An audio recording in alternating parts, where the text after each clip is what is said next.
Before we commence, we wish to acknowledge the traditional custodians of this place and all land upon which the university is located, and pay our respects to the Chumash elders past, present, and future, for they hold the memories, the traditions, and the culture of this area, which has become a place of learning for people from all over the world.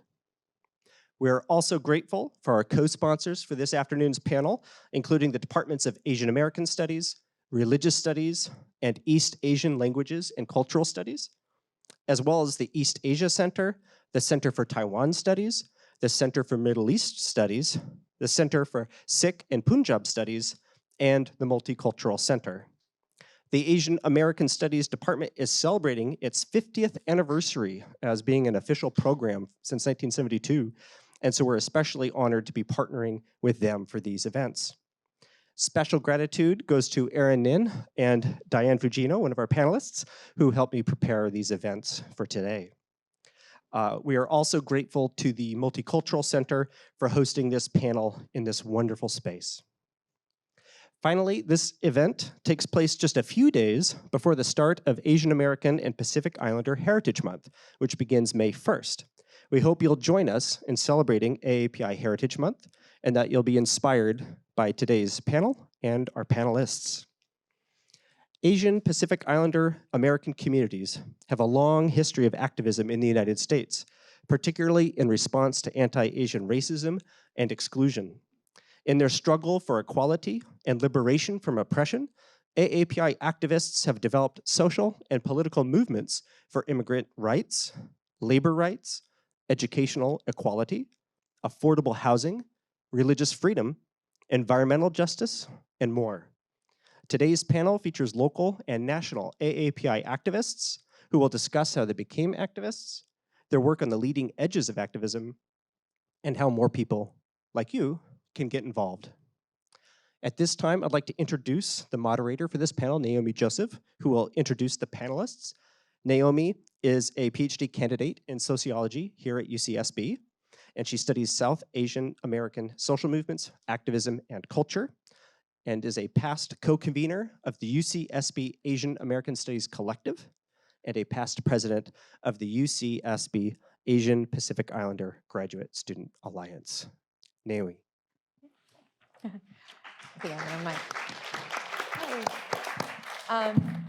Hello, everyone, and thank you all so much for being here, and thank you so much to our panelists. I'm really excited for our conversation today. So I'd love to introduce our panelists. First, on my immediate left is Diane Fugino, who is professor of the Asian American Studies Department, professor of Asian American Studies at UCSB, and co-editor-in-chief of the Journal of Asian American Studies. She has written and co-edited several books on Asian American and Black Power activism, including one I see here on the desk. She works in communities with ethnic studies now, Santa Barbara, and is designing a curriculum for an Asian American Studies high school textbook. Next down the line is Manjusha Kulkarni, who is the executive director of AAPI Equity Alliance and co-founder of Stop AAPI Hate. Her work has been featured in the New York Times, on NPR and CNN, and was recognized with the co-founders of Stop AAPI Hate, Cynthia Choi and Russell Jung, by Time Magazine as one of the 100 most influential individuals in the world in 2021. Next is Art Nelson Concordia, who's an instructional support specialist coordinating ethnic studies implementation in the Santa Barbara Unified School District. He's a leading practitioner in the movement to institutionalize critical and authentic ethnic studies in California public schools. This is his 23rd year in education. Wow. And last but certainly not least, Melissa Borja is assistant professor of American culture at the University of Michigan, where she is core faculty in Asian Pacific Islander American Studies. She is historian of migration, religion, race, and politics. She advises Princeton's Religion and Forced Migration Initiative and serves as a lead investigator of the Virulent Hate Project. Thank you so much. It's really lovely to have you all here. Let's go on. So how this is going to go, the kind of basic format will include about 40 minutes of the panelists answering some prepared questions that I have for you all. Then about 15 minutes of conversation among the panelists. And finally, we'll end with about 25 to 30 minutes of questions from the audience. So let's kick it off. So I would love if you could all briefly tell us about how you became active in AAPI organizing and what work you are doing for AAPI communities. Diane, would you like to start? Sure. Thank you. And I hope that, there's a lot of feedback. Well, yeah, maybe if I turn mine off. I think go ahead, I'll figure it out. I hope you'll indulge me a minute. We had two giants transition yesterday. One is a national figure and one is very local and very personal to me. So we had Harry Belafonte pass, right? And it has been known to say that Paul Robeson told him, get them to sing your song and they'll want to know who you are. And for him, it wasn't just the music and the art, it was very much about activism. And for folks who know him, know that he worked in the civil rights movement and was very close with Dr. Martin Luther King.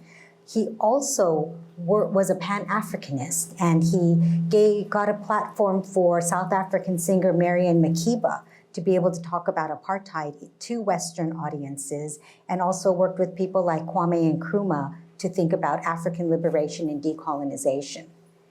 And the other person who's very local, some people here in this room I know her as well, and she's very close to my family, and a Tongva elder, an artist, someone who always loved nature and was always a supporter of young people and a tender of community, and that's Gloria Liggett. And I just want to bring them both into this room because I recognize that the work that we do is not just our own, and it very much builds on the shoulders of past activists and past generations and their struggles. And I just want us to recognize those intergenerational connections, and that it's local and it's national and it's international, the kinds of work that we're doing. Since I spent so much time there, I would just say quickly, I think I will say that I came to activism and Asian American activism through ethnic studies and Asian American studies when I was an undergrad. I grew up in Monterey Park, a somewhat typical East Side Sansei, and lived a life that was like that, but didn't understand the legal structures, the historical structures, the political and economic structures that really shaped the development of Japanese American communities. And it was in a Japanese American history class with Yuji Ichioka, and it was in another ethnic studies course that I really transformed my vision and my views and my understanding of structural racism. And from there, I got into different kinds of activism and organizing. And I want to say that another really pivotal moment was when I came here and got to teach in Asian American studies and loosened the bounds of my disciplinary training in psychology.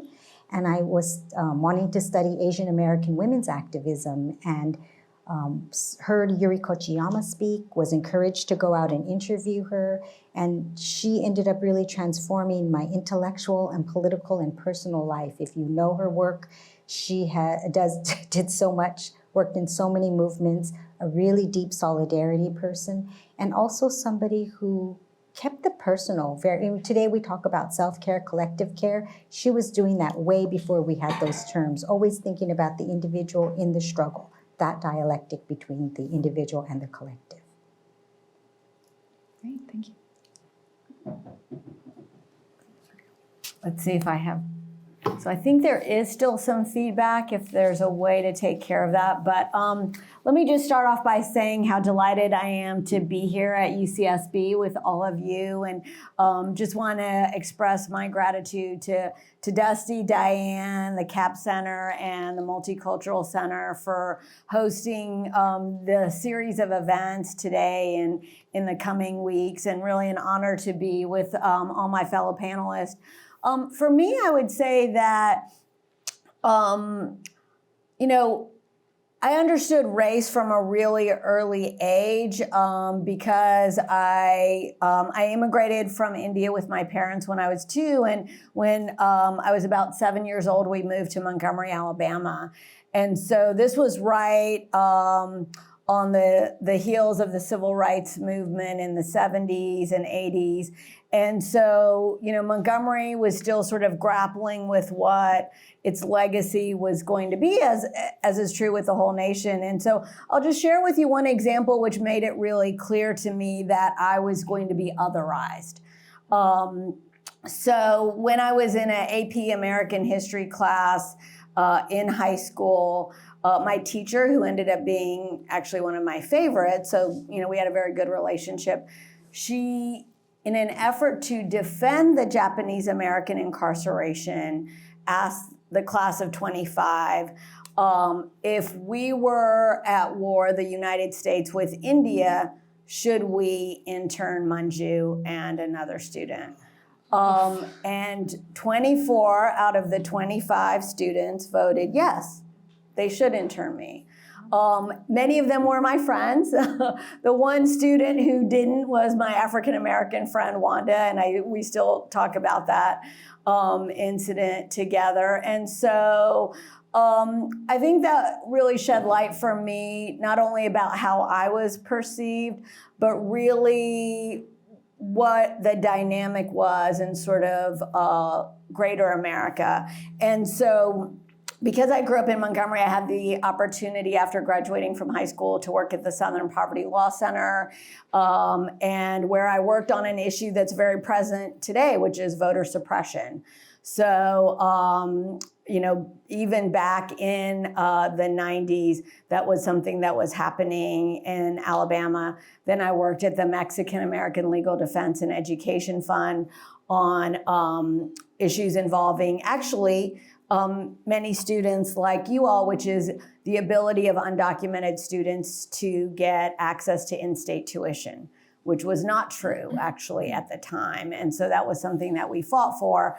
And then lastly, again, this is all before my career really took off, was working at the ACLU of Southern California on Japanese Latin American redress. And so while many folks know about Japanese American incarceration, I want to actually just ask for a show of hands, how many folks have heard about the incarceration of Japanese Latin Americans? A couple, so like a handful, and of course people on the panel, I'm not surprised as you all are experts. Well, so alongside the 120,000 individuals who were, 60% of whom were US citizens, the United States government during World War II went to Latin America, notably Costa Rica, Panama, Peru, Brazil, abducted several thousand individuals, brought them back to the United States and put them in incarceration camps. And so few people even today know this story. They were supposed to be used as essentially pawns in a prisoner of war exchange. And when that became politically untenable, what the US government did actually is then deport them to Hiroshima and Nagasaki. Right, so these were individuals who had lived for 100+ years as a community in Central and South America because of essentially anti-Asian hate brought to the United States and then left out of the Civil Liberties Act of 1988. So they got no apology, they got no reparations. And so these were some of the things, and let me just say that it was where I cut my teeth learning from our elders. Right, elders in our community, African American, Latinx, and Asian American and Pacific Islander, about what it meant to be an activist and essentially to do the work to help our communities heal and thrive.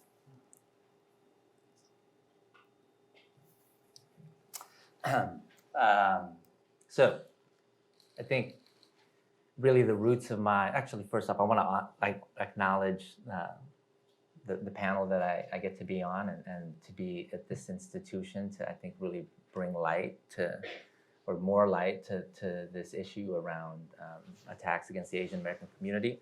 And I come to this, I guess, to this place from more of a practitioner, local organizing experience. And I think that really stems from my own growing up in 1980s Los Angeles, if you can picture that context. In some ways, very similar to today, but specifically pre-gentrification Echo Park. I don't know if you're familiar with downtown Los Angeles, but many films were made. I call it the Chicano trilogy in terms of Blood In, Blood Out, American Me, Mi Vida Loca. Like, that's where this Filipino American kid really grew up. And I think living in that context at that time, this young people, I'll focus on young people, in my own experience, we had to make decisions in terms of how we were to engage in the world, right, in terms of how to survive. And like, I learned how to be invisible in plain sight, if that makes any sense, right? Very much a kind of chameleonization of myself, which in hindsight is really harmful, like in many ways. Like, and there came a point where I decided to really pivot away from that. And I think that's where this whole like journey of really developing a knowledge and love of self and where I come from to make sense of where I was and where I was going really led me to developing a criticality, like and starting to ask questions about why things were the way they were, as opposed to the way I'd internalized everything and seen all of my peers internalize all of these dominant narratives, systems, and impact of those systems on our lived experience. And so that really led me to, it was really through the learnings about the Black liberation struggle, and just how I felt invited into that cause, like really beyond civil rights, really human rights, which led me to look for the equivalent of that in my community, which led me to this studying of and wanting to engage in this very vibrant democracy movement in the Philippines, where, I mean, it's where my folks are from, and wanting to reconnect to that, which interestingly enough, some 30 plus years ago, leads me to first meeting Diane. And all centered around really trying to figure out what it means to be free, like as an individual, as a family, as a community, as nations in this shared space of our planet.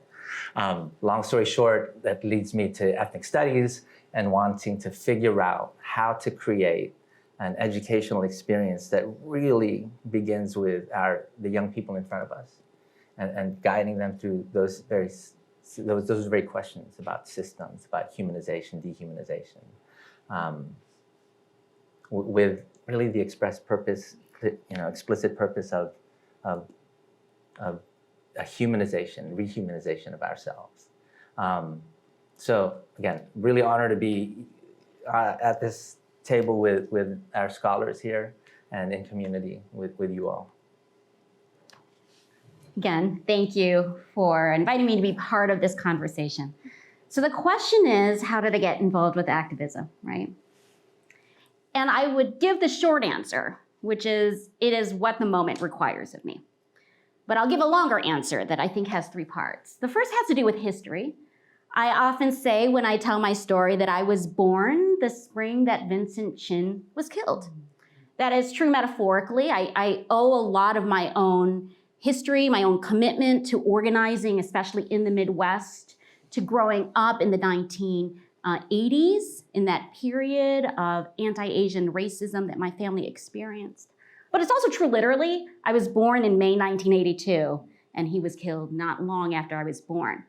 So growing up in Michigan in the 1980s, my parents, who are immigrants from the Philippines, chose to live in mid-Michigan, which is a lovely place to live, except that at that time there was a lot of anti-Asian sentiment associated with the auto industry and the competition with Japan. I have relatives whose cars were spray painted with anti-Asian slogans. My parents were very concerned about the opportunities to be safe. That is a big part of my story. But I would also say that a big part of my story is trying to live into my own values and acknowledging that living into my values will take different forms at different moments in history. So it is important to me to live a life that honors the inherent worth and dignity of other people. I have a theological commitment to that. I have a theological commitment to loving my neighbor and living in community. And that means different things at different times. When I was a sophomore in college and 9/11 happened, that meant leaning in to insisting on loving my Muslim neighbors and speaking out against the Islamophobia that I saw rampant in my community. When COVID-19 happened, it meant leaning into my skills as a researcher to try to help us understand the problem of anti-Asian racism and putting it into a greater context. And I live in Indiana, so it's important to note that we've had a really dramatic assault on reproductive rights in Indiana and elsewhere. And so that meant that in the past year, I've been really emphasizing the experiences of Asian Pacific Islander American women and what it means in a post-Dobbs world. So it's tough. And it means being flexible. And it means being an activist in ways that I never really imagined, but I also think it's really worthwhile for that reason. Thanks. Thank you all for sharing. I think one thing that's really interesting and kind of leads me to the next question I have is the ways that you've brought in not just your own experience as someone who's AAPI, but also that inspiration that you've had from like other groups, especially like from Black liberation movements, indigenous movements, et cetera. So it brings me to this question of, in what ways is Asian American activism different from the work of other groups, right? And what do Asian American activists have to consider that might be a little bit different than other groups? And I'm happy, I think we started going down the line, but I'm happy for folks to just kind of dive in as they feel comfortable. Yeah. Well, I could start. I think one of the greatest challenges about doing this work in Asian American and Pacific Islander communities is the tremendous diversity, right? I think the diversity can be absolutely is a positive, but it also can be a challenge where there are multiple languages and ethnicities and religions and nation states, and that we have individuals of varying socioeconomic backgrounds and who also represent, the queer communities as well as a multitude of different communities. And I think what we need to remember is, as we do this activism within the diverse communities, is that Asian American itself, or Asian American and Pacific Islander, is really an aspirational term, right? It's not one especially that new immigrants even adhere to or accept, right? Many people just say, hey, I'm Filipino, or I am South Asian or Indian, or I am Korean American or Hmong. So that's, I think, one part of that challenge is understanding, like, how do we come together? And what's important to me is a quote by Ta-Nehisi Coates, which is remembering that, like, racism is the father of race. And so that's why we do this organizing by race, right? Which is that we are trying to gain political power. And given that all of our numbers individually are relatively small, we amass any power by being together, right? So 24 million of us together are Asian American and Pacific Islander, but each individual community is small, and especially in certain parts of the country, really sort of minuscule, right? So if we are going to fight racism, we've got to actually bring race back into the picture in terms of when we think of building the power. And I think when we look at the lessons of African American and Latinx communities, that is one of the ways in which they've been able to bring political power to bear, is by coming together on that level, but also knowing and understanding that there are going to be differences of opinion, and especially where you have that diversity, right? There are going to be differences in what the policy goals are of any particular group. So we see that now sometimes with Chinese American conservatives who are against affirmative action, right? Or we see that with individuals in the PI community who are perhaps for police abolition, right? And so there may not be agreement across the board, but we have to see like where can we come together to bring the power of 24 million people in a place where we can exert it and achieve some level of success. I'd love to build on that. I've only lived in Indiana for 3 years, and one thing that's very interesting to me, and I should preface this by saying I lived in California for 4 years, I lived in New York City for 10 years, and I'm born and raised in Michigan. So I lived in lots of different places, but as an activist in Indiana, I have been surprised by the degree to which people are resistant to even using the word Asian American to describe themselves. So I've been doing a lot of work in Indianapolis trying to engage the Chin community that lives on the south side of the city, and they hadn't even really thought about organizing alongside the Korean American community and the Chinese American community that lives in different sections of the city. And so there's a lot of conversation that has to happen, conversation that bridges religious differences, ethnic differences, language differences, class differences, generational differences. It's a lot. But I think the biggest challenge is encouraging people to think in coalition and to identify shared interests. I would say one other thing that makes it challenging in Indiana is more so in Indiana than in any other place I've lived, Asian Americans are very invisible. So one very obvious example is if you look at state advisory commissions that exist in Indiana, there's one for Latinos, there's one for women, there's one for Native Americans, there isn't one for Asian Americans. It's like we don't even exist. So my community organization, the National Asian Pacific American Women's Forum, has been pushing for the creation of one. But it's really interesting to me that it never occurred to anyone to include Asian Americans as a group that needs to have some sort of representation in that form. One thing I think is really interesting about what you're both saying is, I mean, that the AAPI community has this diversity, and there's that challenge of bringing together shared interests, but without having, but I think that I can also hear in what you're saying the kind of challenge of bringing in, of really understanding what those shared interests are, given that they're coming from value systems that are very different. Also, I'm thinking about like the rise of like the emerging conversations about casteism among South Asian community.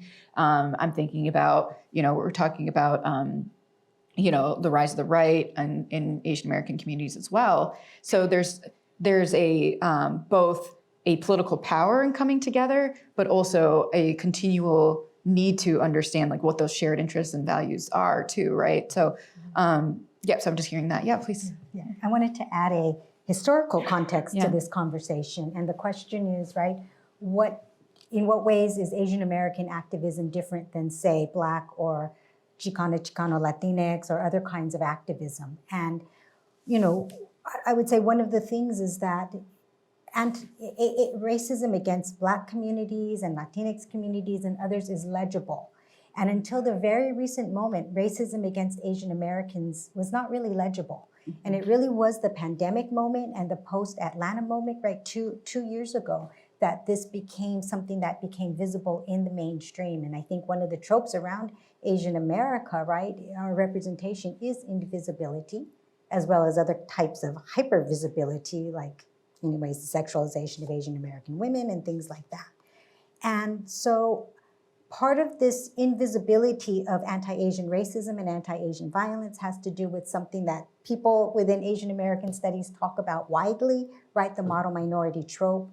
People can say, oh, you talk about that too much. And on one hand, yes, and on the other hand, it remains the dominant racialization of Asian Americans and something that we need to be working against. So the activists that I study and the activists that I work with are very much making a deliberate, their work is committed to opposing, to rejecting the model minority image and idea. And I want to put that in a historic context. And really, it's the early Cold War, right? I study Japanese American activism and history. And it's this pretty surprising moment during World War II, Japanese Americans, my parents, my grandparents, the West Coast Japanese Americans were put into concentration camps, right, and deemed the enemy. And immediately following the close of World War II, within a year or two, 1946, 1947, there were efforts already to turn Japanese Americans into model citizens. And so one of the questions is why? Why at that moment? Another question is how? And I don't have time to get into all of it, but I at least want to touch on the why question and put that within a global context. And one of the things that's happening at this moment is that the US rises to become the dominant world power. And at that moment, it has investments to show that racism is decreasing in the United States, right? It wants to show that it's different than European colonialism, even as itself has imperial aspirations. And so it's productive to show a decline in anti-Asian racism. And there are some structural things that happen for Asian Americans being allowed into the suburbs, being allowed to get jobs that were equivalent to college education, where pre-World War II Japanese Americans were completely shut out of those types of positions. But I think we have to understand that context and how that related to and helped to fuel US foreign policy, expansionist policy in Asia and the Pacific region. And then I just want to make one more comment, which is that 1966 is another really important moment in the popularization of the model minority. And it's that year that the model minority is highlighted in two popular news magazines, right? The US World and News Report and the New York Times Magazine, deeming Chinese Americans and Japanese Americans as these success stories. And what else happens, right? As we're talking about kind of comparative social movements, that's the year in which the Black struggle turns to Black power. It happens before that, right? As I teach in my classes, but that moment is when Stokely Carmichael makes the call for Black power and the Black Panther parties form. So the model minority is also used to discipline Black radicalism and Black militancy. So I think that I'll probably say more in my talk, in my comments throughout the ways that Asian Americans have really been in alliance with Black power. Yeah, yeah. Well, and it leads me to kind of the next question I have, which is, I think just in the interest of time, I'm going to combine two questions a little bit. But we've talked a little bit about some of the things that we can learn from past Asian American activism and struggles. But I'm interested also in okay, what principles do we draw from as we struggle for liberatory futures? And what pitfalls should we avoid too, right? As we're thinking about the future of Asian American activism, how can we take those lessons of the past, and that kind of understanding of the relationships, especially between Asian American activism and, say, Black liberation and, fights for Latinx activism and, the understanding of settler colonialism, which we've kind of started to talk about a little bit. How can we learn from these past struggles and bring those principles forward? Yeah. I'll jump in. So I think what's really exciting about developing ethnic studies for K-12 students is the opportunity to teach these histories, these connections, and really grounding our understanding of history from the perspective of Asians and Asian Americans around the principle of solidarity and what it means to have each other's back, what it means to show up for each other, what it means in the context and the communities that we live in, what it means to coexist and to relate with, have disagreement, but then also see some larger unity in our humanity. And that I think if we did a class analysis on Asians in America, Asian Americans, I think we still are very much a working class community that is really struggling within this economic system, and that our presence in this country really stems from global capitalism and occupation and really the destabilizations of many of the homelands that our families come from. And I think, again, creating and really guiding young people to ask the questions of the why and the how, and then the larger purpose of what it means to be in this country, what it means to be an American, what it means to be a hyphenated American, the challenges that we go through, and understanding the relationships between, and the commonalities really, between the struggles in our communities to these larger dominant systems. So teaching to systems, right? The economic system, these dominant social cultural systems that really are shaping our understandings, our misunderstandings about why the world is the way the world is. And I think it's super exciting to be able to engage young people because they're hungry. They're hungry to know and to be equipped with some critical way of engaging in their world. So I think to the point about invisibility and making our communities much more broadly visible, I think there's a huge opportunity in building these learnings and teachings to the youngest of our communities through ethnic studies, and beyond just an identity, a superficial identity politics, but rooted in who we are, from where we come, and how we got here, and how we are doing. Too many of us are not doing well. And I think, again, if we don't have the criticality, we end up internalizing these things. And then in those desperate moments, and I think this is so in all working communities in this country, when we don't have clarity of why things are going sideways, we tend to blame the person across the street who may have a different religion, different phenotype, a different ancestral origin. And I think there's a huge urgency and opportunity to teach directly to demystifying and clarifying things. If I could build on that and also what Diane said, which is, the model minority framing and mythology is, dangerous for multiple reasons, and we know, that it creates a very significant wedge between us and African American communities.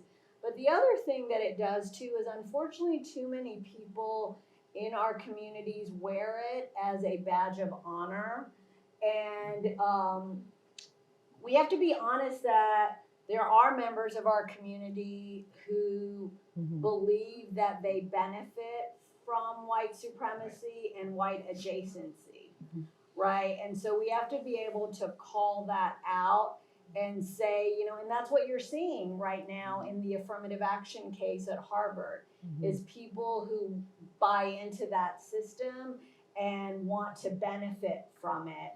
And with anti-Asian hate, which is, something we've been working on at Stop AAPI Hate, we see the same thing, which is we see, because it's been framed by white stream or mainstream media as involving hate crimes, what then becomes the answer to hate crimes? More policing, right? And who does policing benefit, right?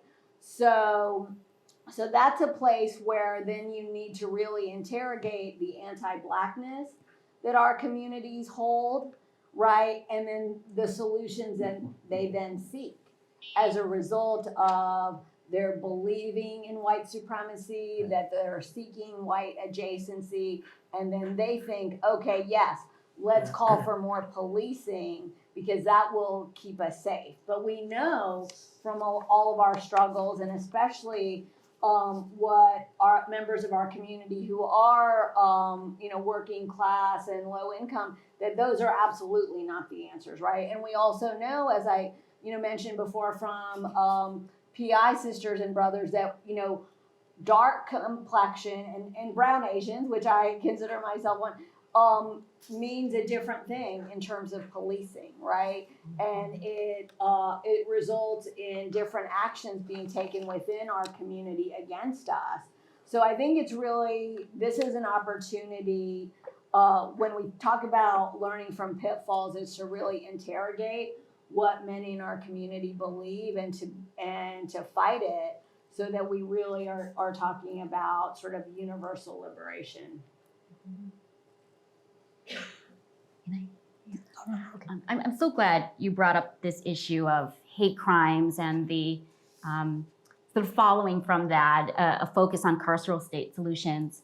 So over the past few months, I've been deeply involved in responding to the racist stabbing of an IU student in Bloomington that occurred in January. It's a very clearly racially motivated attack. People were very upset by this incident, understandably. And then there were lots of calls subsequent to that attack for policing, for focusing on hate crimes responses. Actually, just this week, federal officials said that they were pursuing hate crimes charges against the assailant. But my organization has been really insisting on not framing the issue as a hate crimes issue, but really as an anti-Asian racism issue.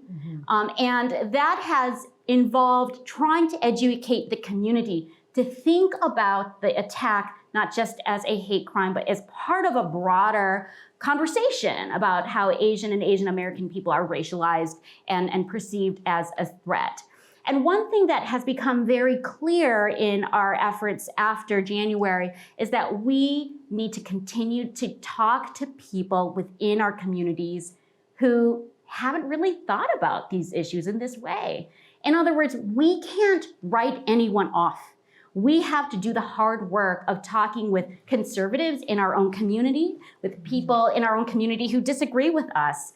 A lot of meaningful activism is really about talking to people and developing relationships and trying to help people see an issue in a new way. And so I think that is one lesson I am learning from the past is when I hear about activists taking time to talk to other people and build their base and doing meaningful political education. I'm remembering that's what we got to do right now more than ever. Well, I want to segue right from you, Melissa. So, one of the pitfalls that I'm thinking about is taking shortcuts to what activism and organizing are. And activism, some people think about it as more short-term or maybe one-off things like signing a petition, showing up at a demonstration, whereas organizing is more of the long or medium-haul work of figuring out strategically how we create change. It is really, really hard work. How do we work within institutions? Some people reject the institution because they get co-opted so easily. And I know I struggle with this at the university, and yet there are also resources at the university and people, right? And things that are happening that I don't think we want to forego, but it's a real challenge with how we work within institutions and try to challenge them. But one of those shortcuts, I think, is about not engaging in that kind of organizing, that kind of thinking about how we create change and the work that others here are doing.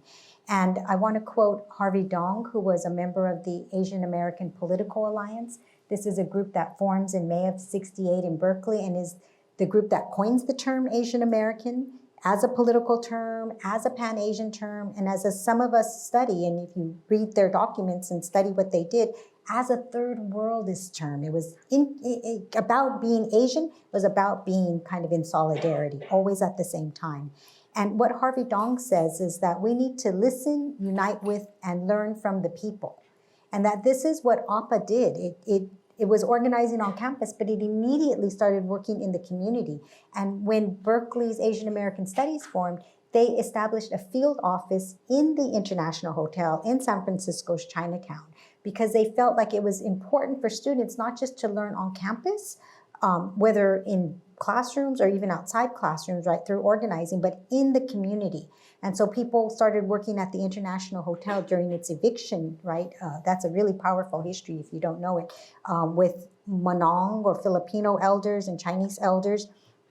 And you had intergenerational learning of past struggles and past lived experiences. And the students took these field studies classes and did things like renovated the iHotel through those classes. They also did research, spatial research into Chinatown to see where the recreational spaces were, because they found that there were actually very few recreational spaces in really densely populated Chinatowns. And from there, they were making proposals to get more recreational spaces for young people and what we would call green spaces today. And I just want to say that Harvey Dong also talks about and borrows from Paulo Freire's, right, pedagogy of the oppressed, the problem solving, problem posing kinds of ways in which we don't fix problems with those at the top giving solutions, but that people coming together in collective ways and talking about the problems and figuring it out collectively. And that is what the Asian American Political Alliance was doing. And I would say that's a characteristic of Asian American organizing to this day. I mean, there's not one way, but more or less. And so I think that these kind of community-centered pedagogies of organizing is one of the lessons that we get from the Asian American movement and Asian American activism ongoing, and is an antidote to some of the pitfalls that we're talking about. Yeah. I think one thing that's interesting about what you've all been saying, I mean, I'm interested in this kind of question of institutionalization that you said earlier in the talks too, because there's this kind of constant tension of like, what does the long-term change look like? And for some, it's about institutional change, and some of it's about, or institutional integration, or institutional co-optation, and then sometimes it's hard to tell the difference between those things. So I'm interested, especially since I know you, Diane, and you, Neslin, are working on ethnic studies here in the Santa Barbara School District. Like, you know, how do you deal with this question of, because you're working in an institution of a unified school district, you know, how do you, and I mean, all of you have worked in institutions in some way or the other, obviously, we all do, but I'm kind of but I'm interested in how you kind of deal with that tension. I think, for sure, if I can just speak to Santa Barbara, but even in speaking to my work in Santa Barbara, it can't be disconnected from my work statewide and now nationally. I got to be a part of, I was one of 3 writers to write this ethnic studies model curriculum for the state of California. And I think it speaks to the heart of the tension between bringing in a transformative educational project into a hegemonic institution, right? And so the whole process was facilitated by the CDE, and it's fine, there's some good people over there. But once it went to public comment, the whole thing just became a shit show. And so much of the work that, you know, there was a collection of I would say, the state's leading practitioners and scholars, or many of the state's leading ethnic studies scholars and practitioners. I, along with a Black scholar and a Chicano scholar, we would take their input, synthesize it, and we came up with a draft. We had essentially 3 meetings to work from. And we knew it was not perfect, but it was a good start.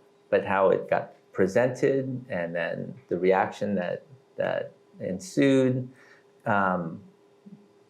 really created this. I mean, this question was 100% in front of us. Can we institutionalize ethnic studies in fidelity to the field?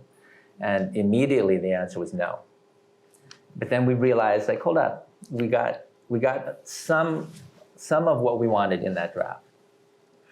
And so then it reminded us of it needs to always be both and. So work within the institution and stay grounded in the grassroots and the communities where this initiative really emanates from. The demands for an education that reflects the lived experiences, the aspirations, the struggles, the worldviews, the knowledges of racialized communities of color in the United States. It needs to be spread, it needs to be developed, it needs to be taught broadly. And so we can't give up, even as you know, forces of reaction really push the institution to undermine our work. I think in Santa Barbara and local districts throughout the state, there is so much community support. And that's really the only reason why I believe I can do this work, is because, you know, like, I'm flanked by really organized and vocal and committed community, Santa Barbara community. And so, and the other reason that the work happens and can continue to happen is across the board. Our students overwhelmingly are loving their experience in our ethnic studies classes. So I think it goes a far way in pushing back again, really effectively pushing back against all of these allegations of we're brainwashing children, we're indoctrinating children, I mean, I think young people can speak for themselves, and they are. And they continue to appreciate and demand ethnic studies in our district. And I think broadly throughout the state. Great. So we have a few minutes that for us to, we kind of designate this time as like conversation among the panelists. So I'm curious about whether you have questions for each other that you want to ask, or Time's like, yes, immediately, yes. Go for it. Actually, I have a question for you, Manju. You know, of course, the Stop AAPI Hate campaign and the movement is such an important one, right? To aggregate the data, to bring attention to this. And I know that the work that you do goes beyond aggregating data, but is trying to build community and change narratives. And I'm wondering, you know, you mentioned the use of the term hate, right? You, Melissa, talked about some of the problems with it, right? Which is that, one, it individualizes bigotry, right? And conceals structural problems. And two, it has been used to call for carceral responses, right? And so I'm wondering what I'm sort of feeling like we, not just your organization, but like we as a community need to rethink the terms that we use, right? And maybe get some new vocabulary. But I'm wondering what you're thinking about this. No, that's a great question. And I think for us, and we very much are pursuing non-carceral approaches. Let me just say that.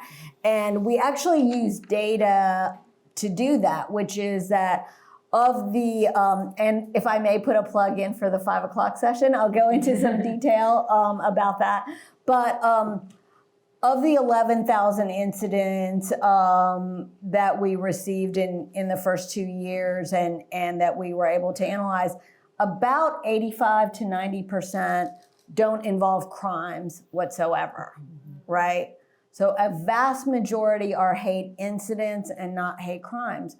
So when I choose data-driven policy work, it's very easy for me to look at that and say, hey, most of these are not crimes, so we need solutions outside of mass incarceration. Of course, by principle, I'm against it anyway, but I can see that the data shows me what is the right path moving forward. So for us, we look at civil rights, we look at education equity, which Art mentioned, and then also community safety, broadly speaking, right? So what does it mean to have civil rights enforcement so that we can fight workplace discrimination, bullying, that we can fight what happens within educational institutions in terms of discrimination, housing. What does community safety really mean, right? Like affordable housing, living wage jobs, things like that. And I think for us, though, what we are sort of trying to pivot to is, and in fact, one of the takeaways I will talk about at 5 is that for us, anti-Asian hate has always largely been about institutional discrimination and racism. And, when I think of it that way, anti-Asian hate is as American as apple pie, right? When we look from the 1700s to now, right? To me, it has never really been about the interpersonal piece. That is a very, very small segment. And when we think of solutions, right? Part of the reason too that a carceral approach doesn't work is it is on the individual, and it essentially goes backwards. So it says, hey, you person, you did X, so we're going to punish you. When we look at the numbers and we see that there are institutions, so for example, we know that ride-hailing services from our data engage in racist acts. Drivers choose not to pick up Asian American clients. They've made racist remarks against Asian American clients. So then we could say, hey, how about the Civil Rights Department of California bringing actions against those institutions?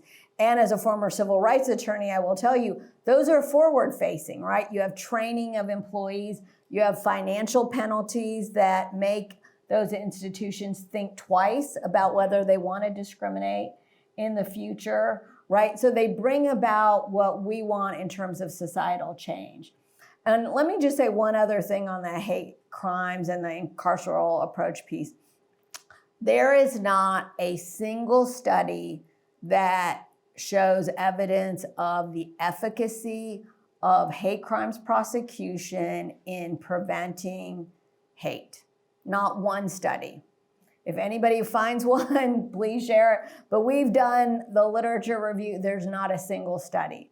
So that's another reason, right? When we are data driven, when we look at evidence, we look at the literature, it's important for us to know and understand this is about changing policy. This is about institutionalizing equity. Can I ask a question or make a comment kind of related to that? I've been thinking about the conversation about hate and the language of hate versus racism for a while.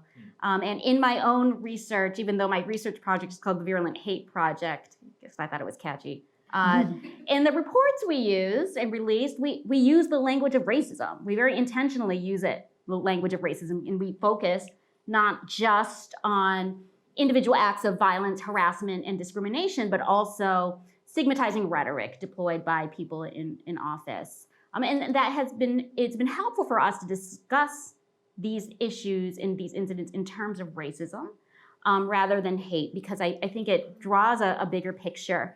But I'm wondering, and this is arising from my own conversations with members of the community in Indiana, if part of the problem is that Asian Americans might not want to describe themselves as experiencing racism, because they might not want to admit that they are a racialized group. And I say this, and I hope my dad is not watching this as it's streaming from YouTube, but I say this because I think it honestly took my own parents who migrated to the US in the 70s, about 20 years to realize that even though they are good Americans, they're sons in the military, their kids do well in school, they might still experience racism. They're not actually white people. And it was actually Frank Wu's book, Yellow, that caused my dad to think about his racial positioning differently. And it got to the point where he realized he's not a white man, and he would carry the book in his bag and use it as a prop. So when a grocery store clerk would say something that he considered to be anti-Asian and racist, he'd pull out the book and he'd say, "You're treating me like I'm yellow," which was true. But he's also a dramatic guy and liked to use the book in a dramatic way. But I say all this just to say part of the challenge is, again, helping members of our own community think about their racial position, think about how they might have more in common with other people of color because of the nature of white supremacy in the US. On that note, or just what I'm realizing it's about 4 or 5, so I think we have around 25 minutes-ish for audience Q&A. So maybe as the conversation is going, if folks from the audience want to join in for Q&A, I think what we're doing is we'll ask you to come up to the mic up here. So we'll just ask that, just for the sake of time, so that we can get as many questions in as possible, to just keep your questions brief. Try and wait for the microphone to free up. I think it's both microphones, is that right? Yeah, great. So we'll use the microphone so that folks online can also hear you. And then please speak directly into the microphone so that the audio can be heard by our live stream audiences. So get up in there into the mic. So feel free to, we can continue this conversation, but if you have a question, feel free to come up to the mic. Great. Well, and if I might respond, Yeah. I think, Melissa, you made a really important point about, what it means to think about this as like hate versus racism. And, in my Asian American Studies classes at UCLA, what I really start by, what I introduce the students to is even, right, the concept of Asia, right?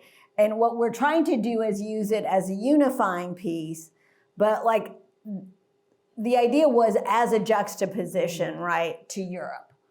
And I think back to, if I can explain a little bit more, that quote that I used by Ta-Nehisi Coates, when we look at racism and the origins of race, right, it really was when we began to see the global slavery trade and industry and the genocide that we saw across North and South America, parts of Asia and Africa, especially as it pertains to sort of the European conquest, right, of these countries. And so I think what is hard then is because folks in our communities don't want to think of themselves, right, as being, they don't want to think of themselves as being racialized because they don't want to think of themselves.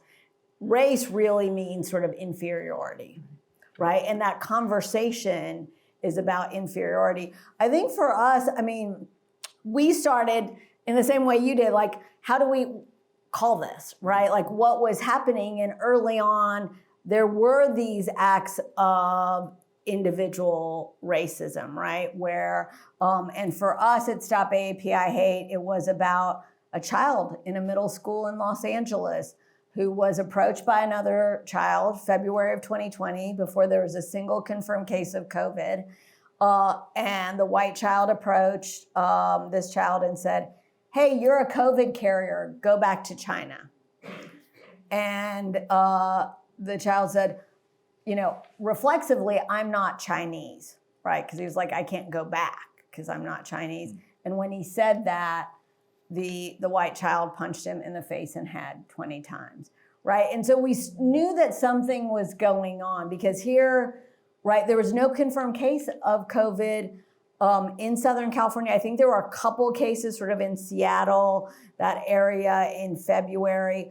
But we sense that if a 12-year-old child can hold this level of thinking, right, something's going on. And certainly the first several hundred incidents that we got were about interpersonal violence, right, and discrimination. But then now, as we've begun to look at it, really seeing the impacts, and I want to say, especially now in 2023, that what hate looks like is racist rhetoric and leading to policies, right? And we know, if you know anything about Asian American history, that's the way it works, right? So you got the 1917 Immigration Act, the Asiatic Barred Zone Act, when you had groups of whites who said, hey, there are too many of these folks, right? That happened, of course, with the Chinese Exclusion Act as well in the 1800s. And so now what we're seeing, and we should be very careful about, there are now alien land law bills that have been introduced in multiple states.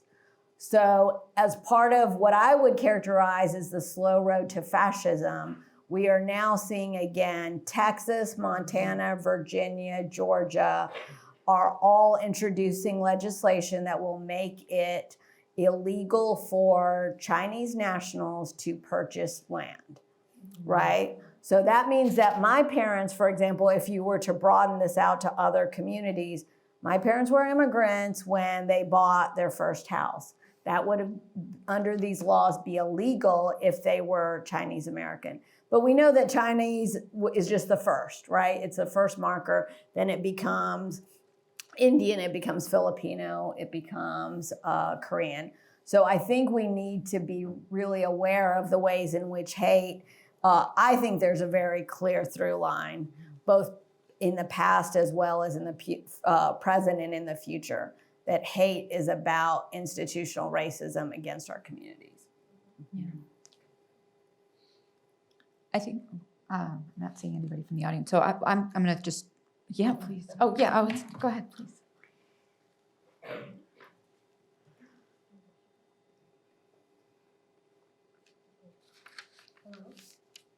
I don't know if it's on.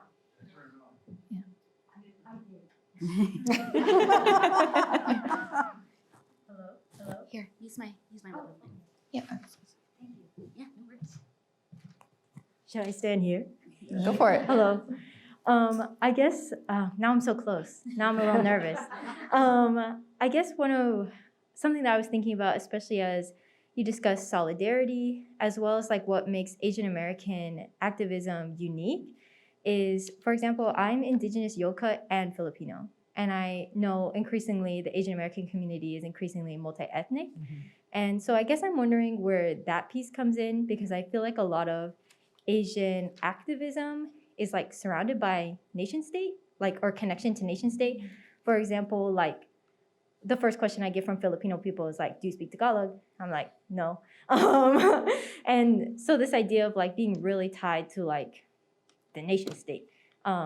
So I feel like almost being multi-ethnic puts a wedge in that. So I guess just what is the panel's thoughts on the place of multi-ethnic Asian Americans in activism?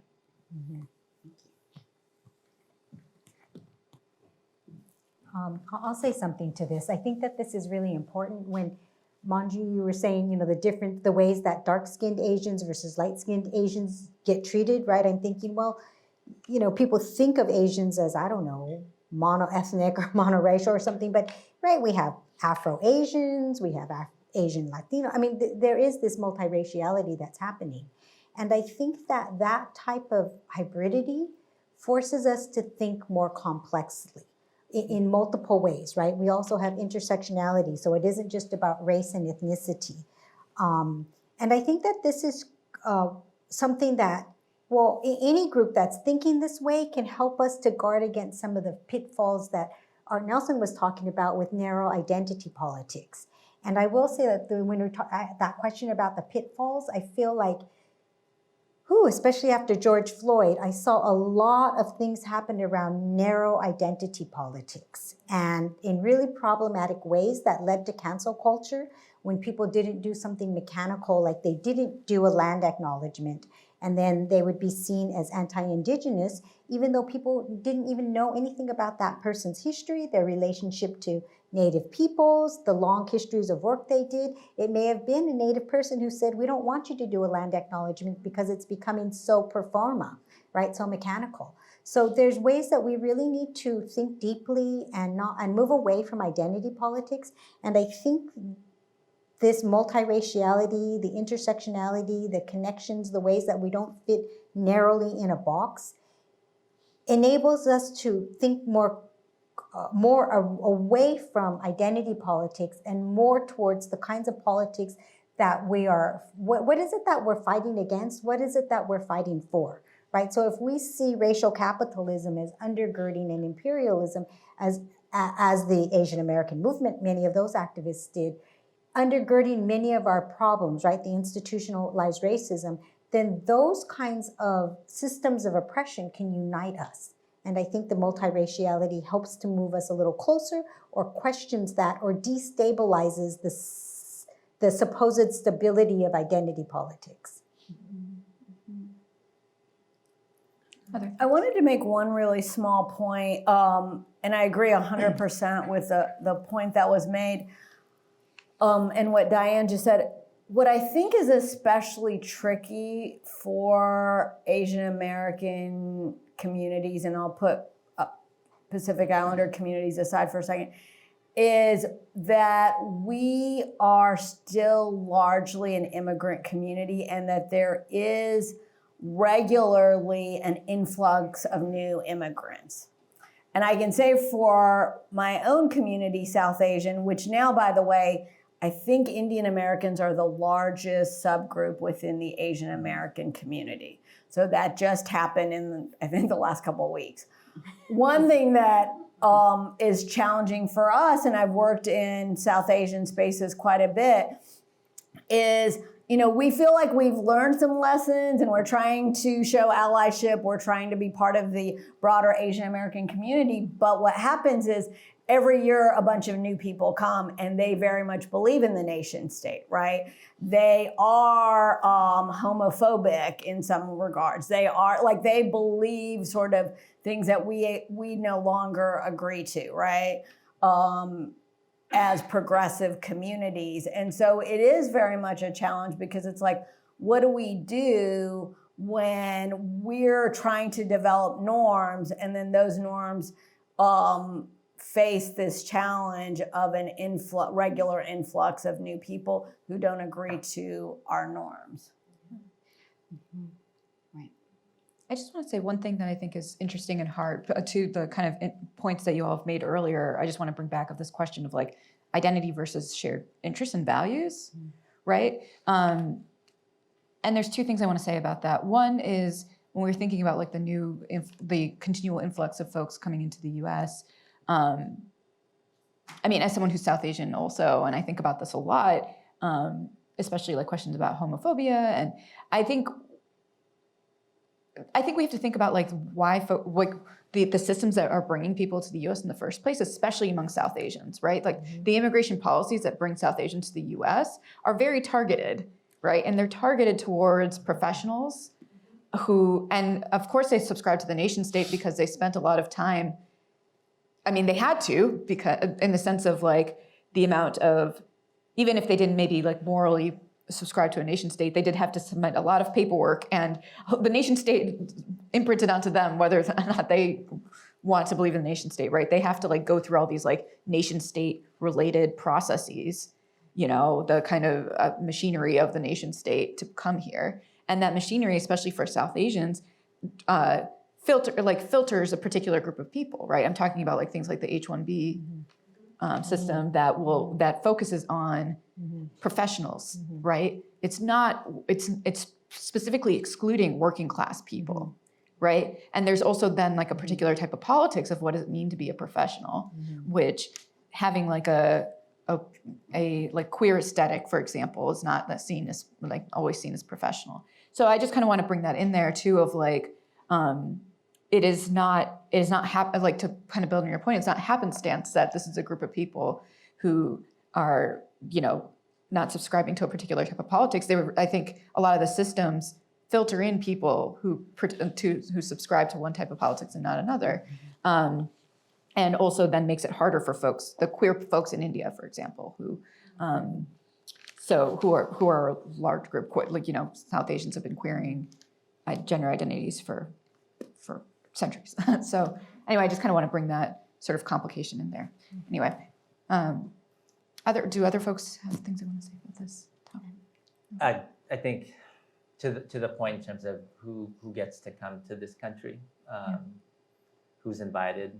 I think for Filipinos, my dad's in the Navy, so there's a dozen of my uncles, and my mom's a nurse. So there's dozens of my aunts. And Is your family my family? That's garden variety experience, right? And I think 2 points connecting to the question about multi-ethnic identity within all of us, really, right? And then the roles that we are invited to participate in the American economy. And I think it really is needs-based.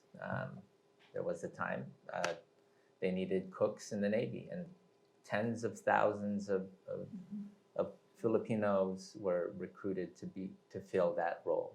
And in the medical field, we needed hundreds of thousands of folks to care for people in the United States. And so they got the opportunity to come. I really want to focus in terms of organizing and connecting that to how we go about really developing larger mass movement around common struggle, common experience, challenges. Like I organized my parents, and I would just guide them through this line of questioning in terms of, why are you a nurse? I want to help people. Why did you have to come to the United States to do that? Because life was really impossible to live in the Philippines. Well, why was it so tough? And then all leads back to colonialism and occupation and dispossession, and guiding them to really revisit their, you know, Filipinos are very, very Catholic. It's relatively a recent thing, 500 years. You know, it can be very challenging engaging them in this line of questioning, but ultimately they're good people. Like they value life and humanity and their neighbors and community and mutual respect. Like this, the list of values that I think we share in common with other communities is long. And I think just really hammering on these points in terms of why couldn't you stay in your country and the history involved and all of the systems involved in really dispossessing and displacing Filipinos from the archipelago. Even the name of our country, it's like named after a 15-year-old white kid. And so I think that it's really unsettling for them, and then it starts to again like, open them up, and because of our relationship and we're so close, it allows them to consider these things. And I think that process, well, I don't think there's a playbook for liberation. There are guidelines. Like there are, I think, some lessons that we can learn from our own Asian American activist experience, drawing from that and engaging people, like very thoughtfully, very critically, and I think very patiently. These are all lessons from Asian American politics and activism that I think relate to the point in terms of I get to be a part of this really significant project where we are equipping young people to really engage in development of knowledge and love of self. And that's ultimately the basis for mutual recognition and respect, which is the basis for solidarity, which is the basis for, I think, any meaningful change and challenge to systems of dehumanization. So like, there's so much more to discuss and to engage in, but I think, again, being here in this community with this audience, I imagine like folks are trying to figure out the same questions, right, and how we're all connected, and how we can become closer. It's a huge opportunity. I don't know if there's any answers. I'm responding to the prompt, but anyway, I'll just stop for now.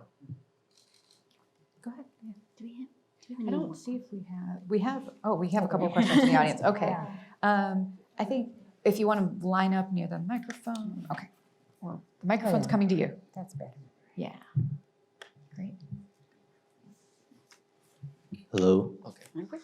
Cool.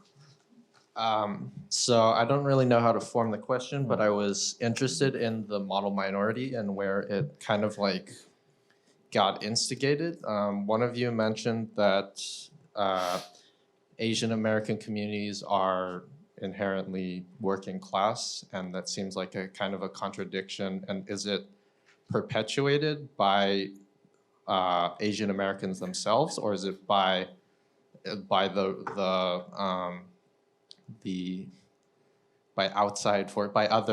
like white supremacy and these sort of things to as you mentioned earlier, to, I don't know how to put it clearly, but like to put down the Black community, like where it's confusing where it comes from, and it has affected me, and has put like pressure in and it has affected the trajectory of where I've gone.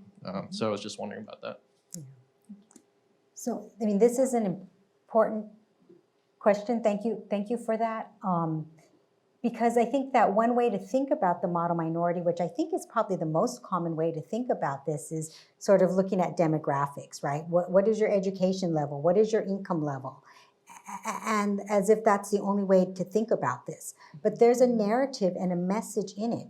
And at the moment that the model minority begins to emerge, at that time it was mostly Chinese and Japanese Americans in the country, it was, like I said, the late 40s, the early 50s. And so demographically, we were, it wasn't that there was rising incomes and this kind of thing. And so it really was connected to US geopolitics to serve certain kinds of, to show that there was a reduction in anti-Asian racism, to show that you don't need activism at that time when around the world, countries were fighting against colonialization, and the civil rights movement was emerging in this country, and to show that you don't need activism. What you need is just education and hard work, which I believe in, but I don't think that invalidates a need for activism, right? So I think that that we need to think about what this is doing, and do we look at it only through demographics, which is important. I mean, you know, folks have been talking about how we need to understand differences within Asian America, right? But also what the narrative is, what it does, what kind of messages it talks about activism and about disciplining other groups, and of course the damage it does to Asian Americans. So my colleague in Asian American Studies, right, on this campus, Erin Ning, has written about the damage of the model minority pressures on people, right? A feeling of failure unless you get that A+ or something like that. It's a tremendous pressure, right? As if there's only one criteria for success. It's really problematic and hiding problems that exist within Asian America, like violence, like domestic violence. Well, and correct me if I'm wrong, but I understand that the term was coined by Professor William Peterson at Berkeley in 1966. And as you mentioned, Diane was featured in the New York Times Magazine at the time. And I think what's so important to everything that Diane said is the fact that it really masks some of the income inequality, right, that we have in our communities. And you asked about that. And it really does, you know, it varies, right? Like there are some communities, as Naomi mentioned, that are, you know, who come with quite a bit of wealth when they, and that's the only way that they enter, right? So that's what we should be clear about as well, is that we have certain pathways for certain communities, right? And not, so for example, my parents were able to come because of the Immigration Act of 1965, which, by the way, was a result of civil rights leaders, right? Thank you, Black people. Yes, Yeah. exactly. Very important to acknowledge. Yes. So because they said, you know, our immigration laws are just as racist as our voting laws and our, you know, public accommodation laws and everything else. So, but then my parents came because they were doctors, and that's what was needed, right? We had the Great Society programs. We also had the Cold War. So there were scientists and doctors that were needed. Their siblings who were not physicians or scientists couldn't come, right? That doesn't mean anybody was smarter or not smart. It was like the US wanted this for its capitalist system. And so that's why these people came, right? And so then you basically perpetuate those privileges in the American capitalist system. One thing I wanted to say is, to me also what's important about the model minority framing is that it silences that inequality, and it silenced, as far as I understood it,